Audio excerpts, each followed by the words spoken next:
Taher Badshah is now joining us, Chief Investment Officer, Equities at Invesco Mutual Fund. Taher, good to have you with us here. Good morning. Thanks for joining us here on CNBC-TV18. Just a quick word, Taher. I want to start with, of course, we'll get to markets in a bit. But so many blocks, right? I mean, all around us with promoters, private equity, early investors diluting. But on the other side, matched by very strong demand from marquee institutional investors in many cases, long-term investors, etc. So, I mean, for example, let's take a stock that you own in one of your funds, Timken India, where we saw the promoters sell down a very large chunk. What do you make of it? I mean, if you want to just use that as an example to talk us through what we are seeing. Well, it's a valid observation, Prashant, and there are always two sides to the coin, and this is at one level, of course, something which is concerning, and we have to probably be a little watchful about this because it's happening across the board and in quite a number of instances in different forms. What happened with one of our stocks was something which was once again quite unique and not really happened before. So to that extent, I think there's different avenues are opening up whereby promoters want to probably take advantage of the current valuations and the current excitement. But I think it's also part of the other part of it is that many of these businesses are actually in good momentum and doing really well, capitalizing on the current demand conditions, particularly those which are leveraged to the investment cycle and the manufacturing cycle are clearly seeing these kind of times after a very long period. So I think there is, in situations where probably beyond a particular point, the ownership doesn't really stall anything or doesn't really change the complexion of the company or the actions of the management. I think that is where we'll have to probably differentiate and draw the line. So I think we are watchful of that. We make sure that corresponding portfolio actions are undertaken in order to manage those risks. But I think it has to be weighed in the light of the fact that you might probably continue to see this good performance and momentum around particularly the larger universe. We are seeing that the broader markets are doing very well and may continue to do so. Just sorry, but is there a is there a comment on valuations and what promoters themselves think the business is worth, and should investors take note? I get your point that so many of these businesses are doing well, and if if the shareholding change doesn't impact the business, then not very much to look there. Siemens, for example, right? There was that slump sale which happened, and there was a lot of complaint that they've transferred the business at a much lower valuation than what it was worth. But then that is, where you can argue that is the management's assessment of what the business is worth and not, what the market has done to the share price here. So how do you view it briefly? So again, Prashant, each of these situations has been different, and we have to evaluate differently. I mean, you mentioned the example of Siemens. That's been a different experience, and in the case of Siemens, we've probably seen this happen on earlier occasions as well. So in the past, so I think investors will probably differentiate in the course of things as to what one implies versus the other. So I don't really think we can probably paint everything with the same brush. But yes, I mean, any of these kind of situations will create a certain amount of uncertainty and unsettle the investors.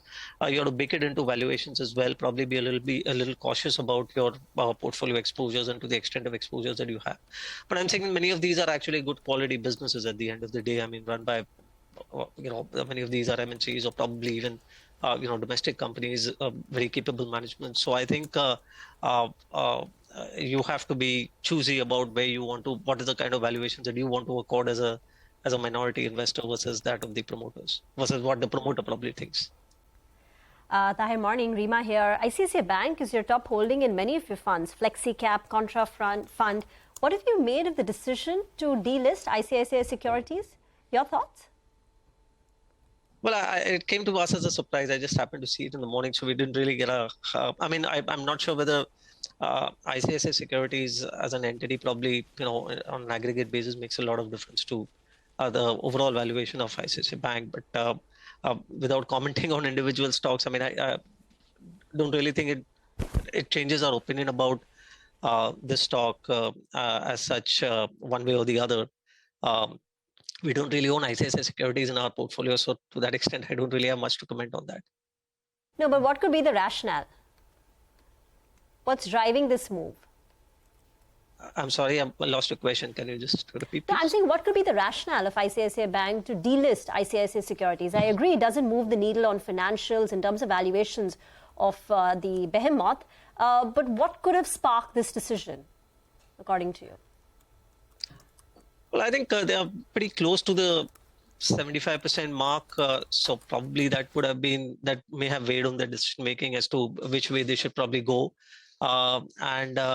This is also a business which beyond a particular point doesn't require as much of capital over a period of time. So if at all there is any compulsion at any point in time to approach the market from a capital raising perspective or from a financing perspective, maybe that is also not necessarily required in this kind of a business. I'm just speculating here. I don't really know what exactly would have gone into the minds of the management, but maybe these could have been a couple of reasons as to why they would have probably come to a certain conclusion here.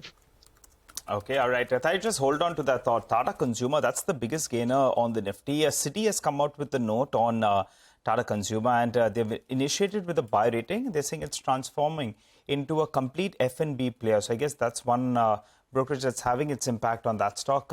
It's up close to around 2.7%. And Shree Cement, that was down close to around 8.5%. Or that's pulled back a little bit. It's still down close to around 5%. Remember, the street is concerned about a high pedigree name, well-run company, suddenly having the stack survey out there. So that's one. And Adani Enterprises has done a U-turn from trading in the red. That's moved well into the green. Well, Taher, we were talking about the couple of banking names in there as well. I'm looking at your portfolio. You have ICICI Bank, HDFC Bank, and a couple of other names as well. In the contra fund, you have HDFC Bank. Now, that's being a big underperformer, a relative big underperformer in the last 3 months, if I look at it in the last 3 years. In the pecking order, do you think HDFC Bank's time has come? Because the debate is open out there. Near-term NIMs could compress, but maybe at these valuations, it could look up. Your take?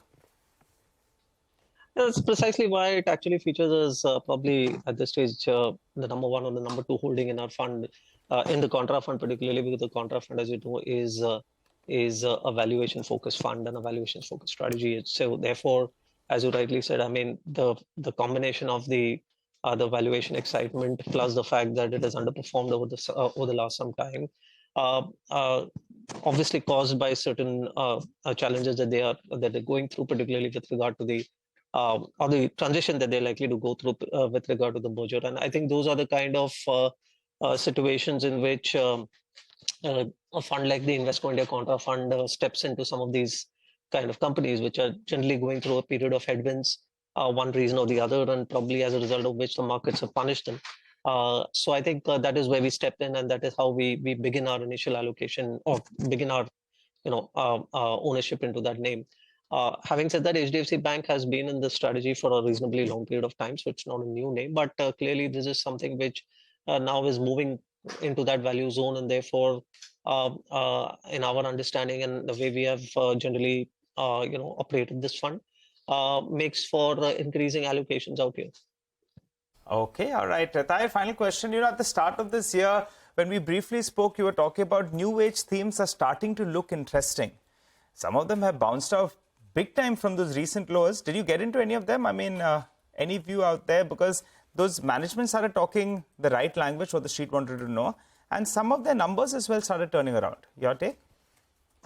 Yeah, precisely. This is exactly what the combination of all these 2-3 things that you mentioned. So we had some nominal presence in some of these names, and we did manage to probably consolidate some of it based on at least some of those who delivered on some of the expectations, and plus our own conditions that we have set for some of these new gen companies and which I've spoken about earlier as well, that we want to see the competitive advantages strengthen. We want to see the path to profitability becoming relatively more clear, and that typically becomes a case for us to look at them more constructively than before. There was also the more recent excitement perhaps in some of these names as a result of likely easing of or at least speaking out of interest rates and a possible easing as well, which may have in the near term been doused by some of the central banks in their more recent commentaries. But I think, nonetheless, I mean, if you were to probably just disregard that for the timing, because it is very difficult to call on interest rate movements, etc., at this stage. However, some of these businesses continue to trend in the right direction, and if they are meeting up to those some of those conditions that we have set for ourselves, then I think it is helping us to probably look at them more constructively. Taher, we'll leave the discussion here for now. Thank you very much for joining in.